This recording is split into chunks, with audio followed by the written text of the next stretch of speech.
አሰላሙ አለይኩም ወራህመቱላህ። ለቻናሉ አዲስ ለሆናችሁ በሙሉ ሰብስክራይብ በማድረግ የቻናሉን ቤተሰብ እንድትሆኑ በአክብሮት ጋብዛለን።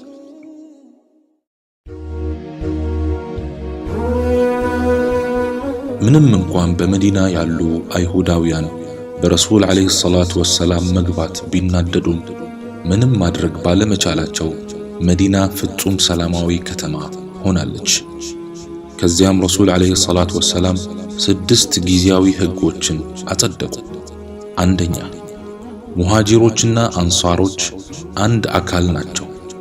ጠላቶቻቸው ላይ እንደ አንድ እጅ እርስ በርስ ይተባበራሉ። ሁለተኛ፣ ደሞቻቸው የተጠበቀ ነው።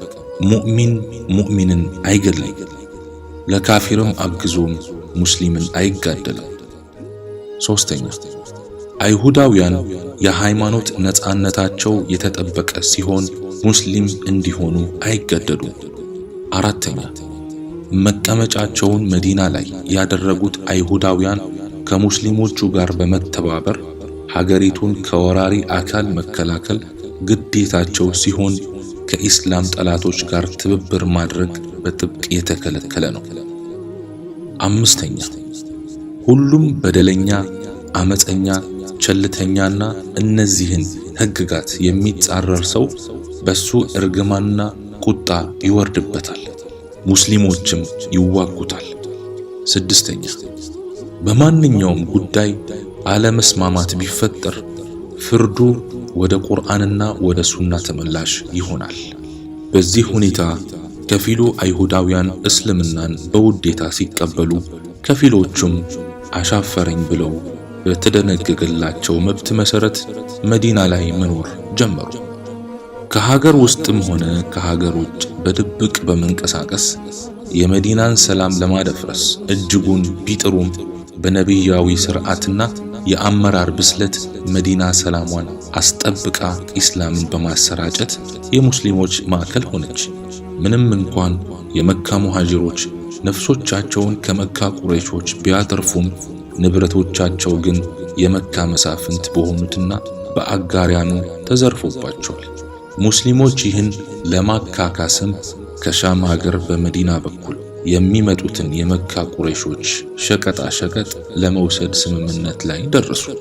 ይህ ሁኔታቸው ለመካ ሙሽሪኮች ስጋት ስለሆነባቸው ሙሽሪኮቹ እንቅስቃሴያቸውን በጥንቃቄ ማድረግ ጀመሩ።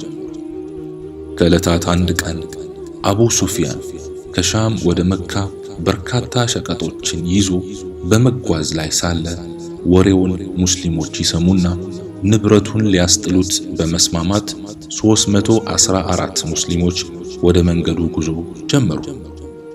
አቡ ሱፊያን ይህንን ወሬ ሲሰማ እጅጉን ደነገጠ። ያን ሁሉ ንብረትም እንዳይወሰድበት ዘዴ መዘየድ ጀመረ። ምንም የሚያደርገው ሲጠፋበት መንገድ በመቀየር ጉዞውን ቀጥሎ ለመካ ሰዎች የድረሱልኝ ጥሪ ላከ። የአቡ ሱፊያን የእርዳታ ጥሪ በቁረይሾች ጆሮ እንደደረሰም በሁለት ምክንያታዊ ወኔ ደማቸው ፈልቶ ሙስሊሞችን ለመዋጋት በእልህ ተነሱ። አንደኛ፣ ንብረቶቻቸው እንዳይዘረፉ፣ ሁለተኛ፣ እንዴት ሙሐመድ እኛን ይደፍረናል በሚል። ቁረይሾች በዚህ ሁኔታ ለጦርነት ዝግጅታቸውን አጠናቀው መካን ትተው ሊወጡ ሲሉ መንገድ ቀይሬ ሸቀጦችን አትርፌ እየመጣው ነው የሚል የአቡ ሱፊያን መልእክተኛ መጥቶ አበሰራቸው።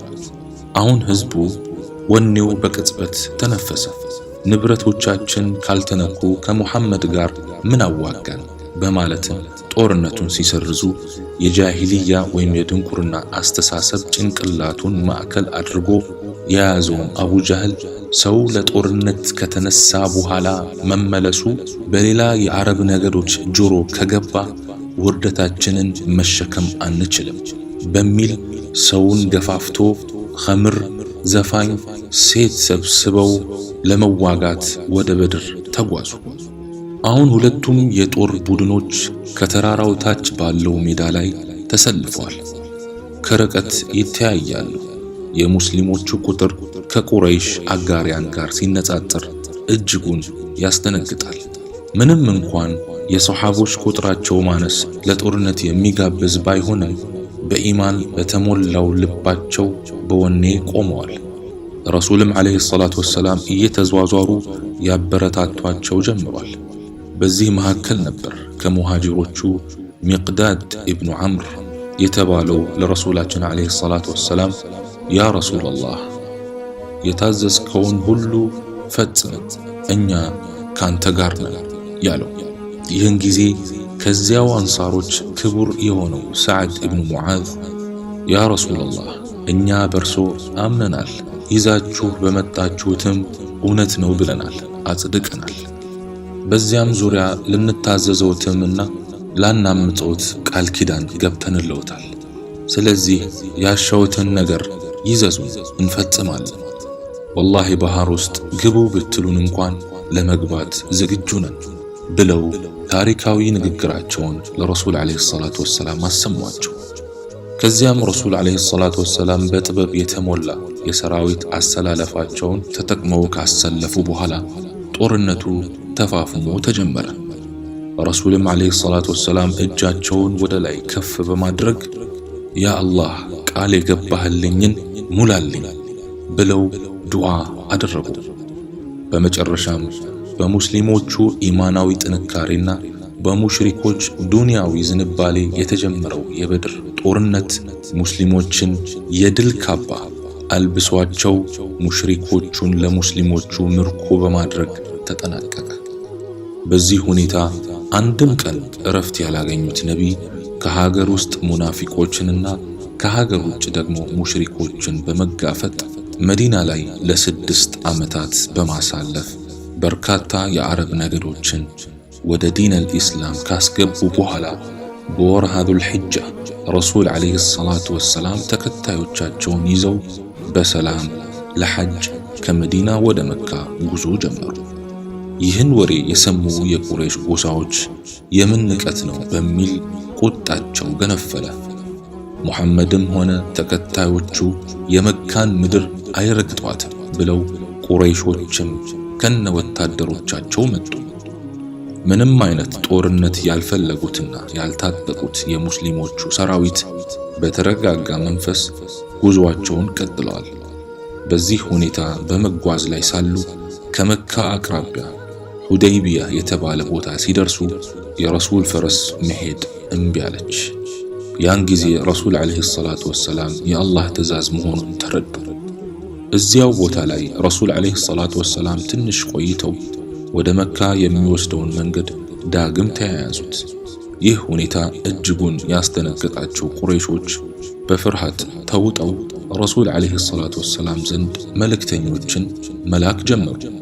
በመጨረሻም ሱሐይል የተባለ ሰው ከሙሽሪኮች በኩል ለመደራደር ረሱላችን ዓለይሂ ሰላቱ ወሰላም ዘንድ በመምጣት ይህን ዓመት ትተው እንዲመለሱና ቀጣይ ዓመት እንዲመጡ ተስማሙ። በዚህ ስምምነት ጊዜ የኹዛዓ ጎሳዎች በሙስሊሞች ጥላ ከለላ ስር ሲገቡ፣ የበኑ በክር ጎሳዎች ደግሞ በሙሽሪኮቹ ጥላ ከለላ ውስጥ ገብተው ማንም ማንንም ላይበድል በመስማማት ተለያዩ። ይሁን እንጂ ይህ ስምምነት የሰሓቦችን ልብ እጅጉን የሰበረ ቢሆንም የረሱላችን ዓለይሂ ሰላቱ ወሰላም ፍላጎት በመሆኑ ሁሉም ስሜቱን ለመደበቅ እየተጣጣሩ ነው። ይህን ዓመት መካን ሳይገቡ ለመጪው ዓመት ቀጠሮ ይዘው ሰሓቦቹ ልባቸው እየደማ ለረሱል ትእዛዝ እጅ በመንሳት ወደ መዲና ተመለሱ።